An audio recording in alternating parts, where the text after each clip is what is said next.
Pemerintah Kota Palembang melalui staf ahli Wali Kota Bidang Ekonomi Pembangunan dan Investasi, Letizia mengapresiasi Indonesia Shopping Festival di Atrium Palembang Square Mall Kamis sore.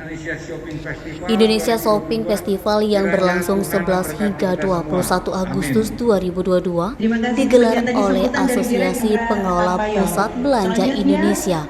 Digelar akan mendukung pemulihan ekonomi karena dilaksanakan secara serentak di seluruh mal anggota APPBI Indonesia. Di Sumsel sendiri, ISF digelar di Palembang Icon, Palembang Square, Palembang Square Extension, Palembang Trade Center, Palembang Indah Mall, OP Mall, Lipo Linggau, dan City Mall Batu Raja.